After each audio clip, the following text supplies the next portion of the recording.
माझे नाव अमित कुमार सुभाष जुजारे, पत्ता मौजे डिग्रज, तालुका मिरज, जिल्हा सांगली. माझा वीटभट्टीचा व्यवसाय आहे. मी जॉन डियर कंपनीचे ट्रॅक्टर गेली 7 ते 8 वर्षे वापरत आहे. हा ट्रॅक्टर वीटभट्टी कामासाठी उत्तमरित्या चालतात. माझ्याकडे जॉन डियर कंपनीचे 3 ट्रॅक्टर आहेत. 50-50 डी मॉडेलचे 3 ट्रॅक्टर आहेत. त्यामध्ये 2 टू व्हील आहेत, 1 फोर व्हील आहे.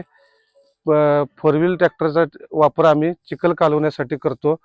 त्यामध्ये फोर व्हील ट्रॅक्टर हा चिखल कालवण्यासाठी उत्तमरित्या चालतो. इतर वाहनांच्या तुलनेत कमी वेळेत कमी डिझेलमध्ये हा काम करतो.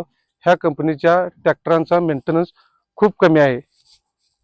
गेली 7 ते 8 वर्षात ह्या ट्रॅक्टरांचा मला कुठल्याही प्रकारचा प्रॉब्लेम आलेला नाही. त्यांचा परफॉर्मन्स उत्तम आहे आणि वीटभट्टी कामात अगदी उत्तमरित्या हे ट्रॅक्टर चालतात. फोर व्हीलचा फायदा काय? तर फोर व्हील ट्रॅक्टर वापरल्यामुळे गारा तयार करताना माती व्यवस्थित मिक्स होते. टायर स्लिप होत नसल्यामुळे अगदी व्यवस्थितरित्या चिखल तयार होतो आणि तसेच या ट्रॅक्टरमध्ये रिव्हर्स पीटीओची टेक्नॉलॉजी असल्यामुळे ट्रॅक्टर पुढे जाऊ दे किंवा मागे जाऊ दे, रोटर रिव्हर्स पण फिरतो आणि फॉरवर्ड पण फिरतो. त्यामुळे गाऱ्याची क्वालिटी एक नंबर होते.